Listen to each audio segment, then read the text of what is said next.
Am I the a-hole for moving out at 17 when I was helping provide for my family because my brother got my now ex-girlfriend pregnant and my parents are supporting them? I'm 17 and my brother is 16. My now ex is 16 too. I started dating her 2 years ago.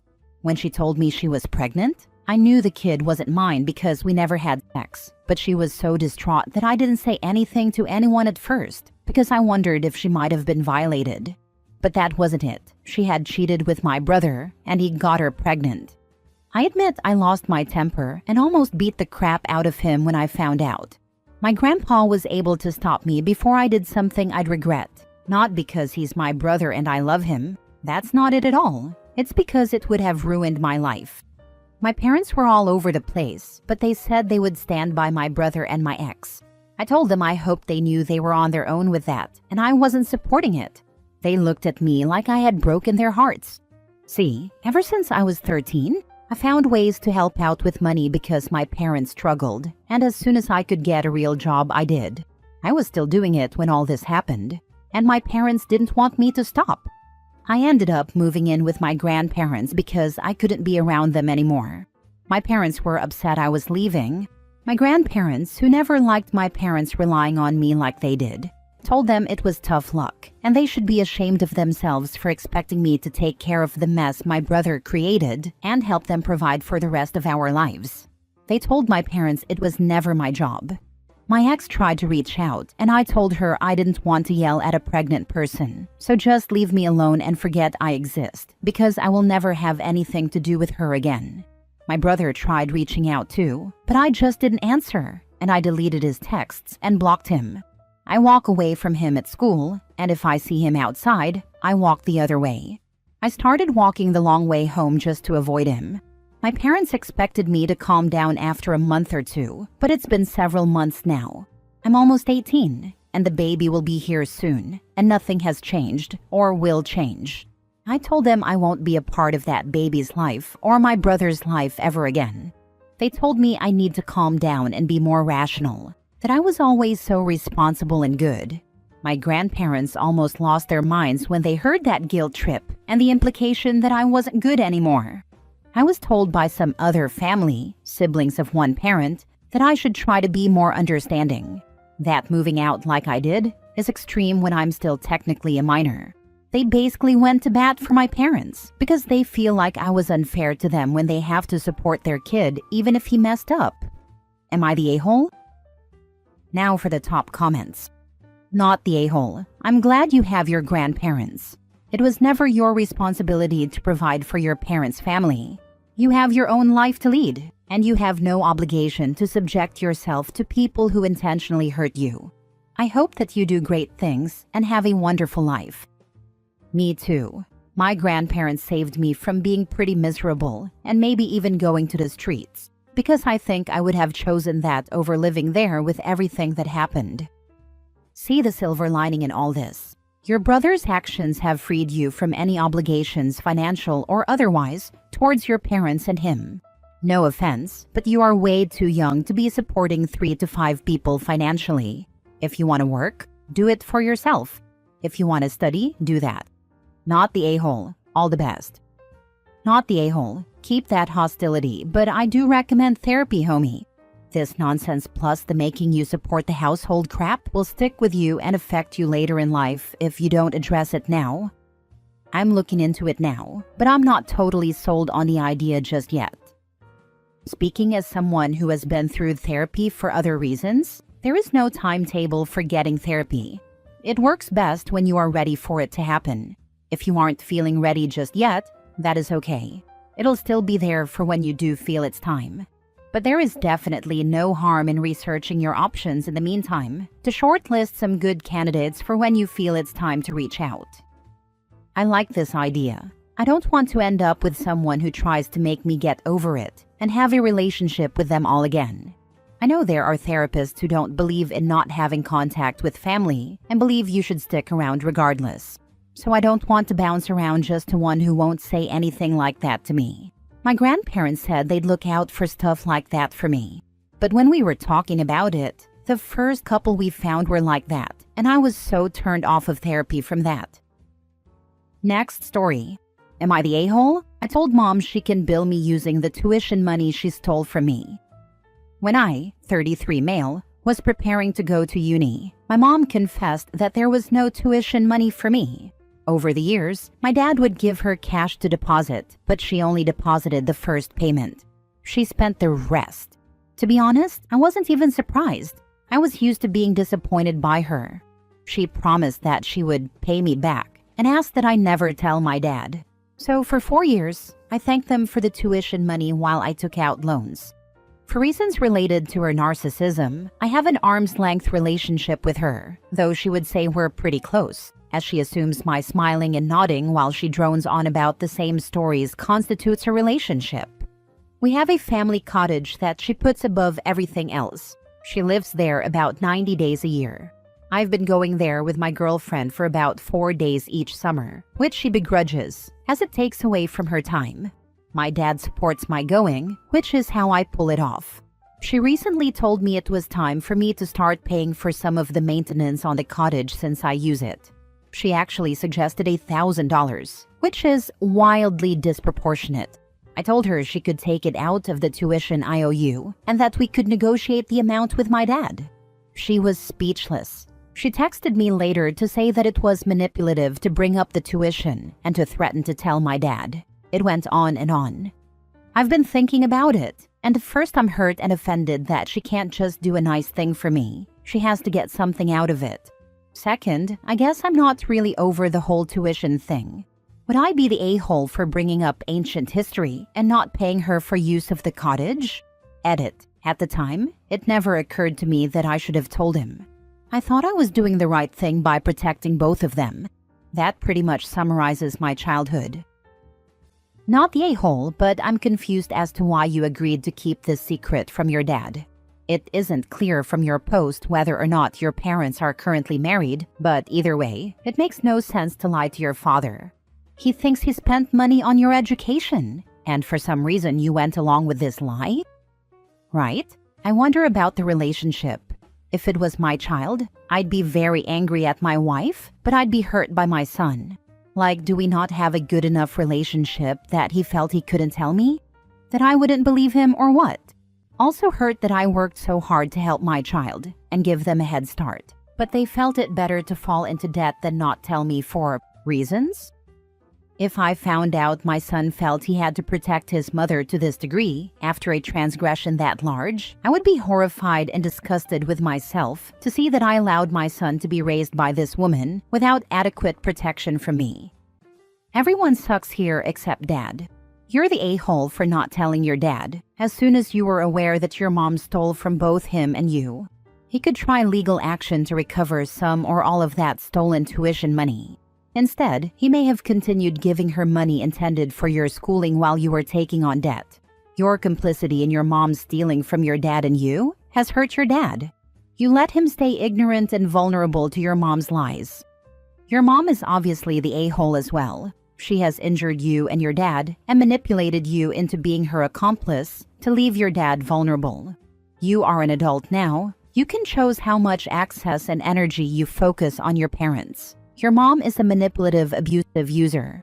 No one who doesn't hold firm boundaries to prevent her accessing vulnerabilities is safe with her. You owe your dad a huge apology and the truth. You have deceived him for years now, hiding your mom's lies and thievery to the damage of you both. It's one thing to be a vulnerable child under duress from a present and toxic parent. It's quite another to carry that deception on to taint your current and future relationship with your father. I think this is a little harsh. The child of a narcissist made that decision to protect themselves, and they have felt like they had to live with that decision. The longer you hold on to a lie, the harder it is to come clean. That said, it sounds like you think it's time to come clean and are worried. Trust your instincts, not the a-hole. Next story. Am I the a-hole for refusing to make amends with my dying sister? My sister, 53, and I, 45, have not spoken since I was 30. We used to be super close. She was like a mother to me growing up, as our own mother fell pregnant when I was 1.5 and spent the entire pregnancy plus 6 months post-birth in the hospital. At 11 years old, I was living with my sister and her boyfriend, now husband, for school reasons. Her boyfriend essayed me. I told her, and he beat her when she confronted him. She then told me it was my fault because I was acting like a tart and had led him on. I believed her and felt responsible for the beating she got. I spent the next 12 years trying to protect her from him, cleaning her blood off the walls and helping to raise their kids.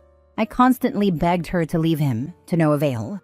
At 24, he tried it on me again. I told our mother. Her first question was, "Did you make him think you wanted that?" She made excuses for him and told me not to tell my sister. A week later, my sister called me, yelling and demanding to know what I did with her husband. I told her exactly what happened, and she called me a liar.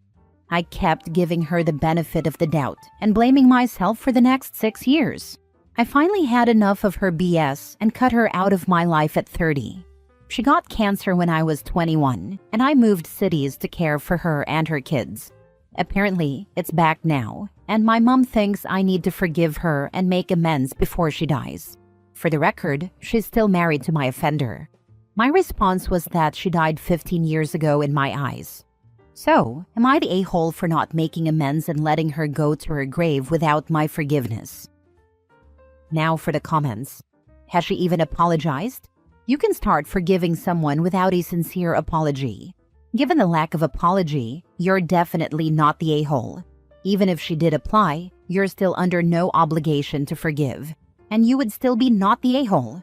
Your mother needs to understand that you tolerated that partner for years for your sister, and sis is not willing to repay that kindness with acknowledgement. No apology ever, just denials, excuses, and you're making it sound worse than it was. Forgiveness is for you, not her. It's so she doesn't take up your thoughts and emotional bandwidth any more than she already has. You can forgive someone and never see them again. You never have to put yourself in a position to be abused or put in danger to prove you've forgiven them. So it's okay to forgive, but reconciliation doesn't sound like it will be safe for you physically or emotionally, given your abuser is still in her life. And she did nothing to protect you from him when he assaulted you as a child. Seriously? She doesn't need to forgive at all. Forgiveness is crap, and all it does is let the wrongdoer off the hook. Why should she forgive when her sister didn't even try to atone? Nope, no absolution here. If anyone needs to make amends, it's your sister. Your mental health is more important. Stay away and don't let them guilt you into doing something you don't want to do. SA apologists that blame the victim are some of the lowest of the low. OP, agree with the above. Do you have a sounding board? Group therapy? Girls group where you vent at a bar every Thursday night? Kickboxing? What are you doing with your life to have no regrets? Has she reached the point of a sigh and a shoulder shrug? If there is any emotional response, you still need to work on yourself. Example, a pen pal of mine spoke of her father and his near abuse every time he would visit. He had something to do with what happened that put her in a wheelchair. I worked with her over a period of months on how to get to a point where he didn't get a rise out of her or allow him to push her buttons. It was so successful that he gave up and moved back to his hometown in Tennessee. 6 weeks later, he took his own life. She was able to process it. Her younger brother, who kept hope their dad would change, didn't do as well with the loss. Good luck. Keep us updated. Sending white light to you and your family. I have no regrets, and I am indifferent when it comes to my sister. Edit. Thank you all for the positive advice. I truly appreciate it. To answer a couple of the most prominent questions in the comments, yes, I spent a long time in and out of therapy, unpacking all the hurt, guilt, feelings of abandonment, and feeling of being let down. No, I don't hate her. For many years I did, venomously, but that feeling changed to indifference as I healed. I don't believe I needed to forgive her to heal. My healing came when I found forgiveness for myself. As stupid as it sounds, I blamed myself and had to work hard to accept and believe that the blame doesn't sit at my feet. For the most part, I pay her no mind and live a full and happy life surrounded by the people I hold dearest. This only became an issue when it was brought up recently. Thank you again for all the positivity. Last story. Am I the a-hole for kicking my wife out? after I found out she cheated, even though she says it was just emotional? I, 34 male, have been married to my wife, 32 female, for 6 years, together for 9. We've had what I thought was a stable, loving relationship. No major fights, good communication, shared values, or so I thought. A couple of weeks ago, I noticed she started acting different, guarded, always on her phone, jumping into the shower as soon as she got home. I trusted her, but my gut was screaming. Last Thursday, while she was asleep, I looked at her messages. I know, not proud. That's when I found them. Dozens of messages between her and a coworker. Flirty, intimate, and clearly more than just friendship. Stuff like, "I wish I could fall asleep next to you, and you make me feel alive again." Nothing explicitly sexual, but emotionally, it somehow felt worse. They talked about me, how I wouldn't understand her the way he does. I confronted her the next day. She cried, admitted it, and insisted it was just emotional, that it never got physical, and that she was going through a phase of feeling unappreciated.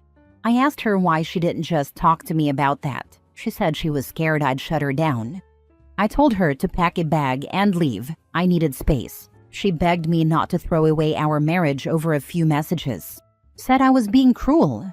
Her sister called me later, saying I was being dramatic and emotionally abusive for kicking her out over just texting. Now I'm sitting alone in our apartment, questioning everything. I loved her, still do, but I feel betrayed on a level I can't describe. I don't know if I overreacted. Part of me wonders if I'm letting pride ruin what could be fixed. So, am I the a-hole for kicking her out after finding out about her emotional affair? Not the a-hole. But if it wasn't physical, why was she rushing to the shower as soon as she got home? Emotionally cheating hurts just as much as physically, but I'm not so sure she didn't cross both lines. She was banging the dude and taking a shower when she got home got rid of the evidence. She could have been trying to cover her bases if things were physical. The fact she felt the need to hide everything just proves how deep the betrayal goes. Not the a-hole. Personally, an emotional affair would be way more hurtful than a purely physical one. You're not overacting at all. She's the one that messed up, so if you need space from her, then you get to claim the apartment. Some people would be able to move on with the relationship, some wouldn't. Whatever group you're in is something to figure out. But at this point, she's already screwing up even more by downplaying the affair and being unsupportive. The problem isn't just the cheating, it's now also her reaction when it came out.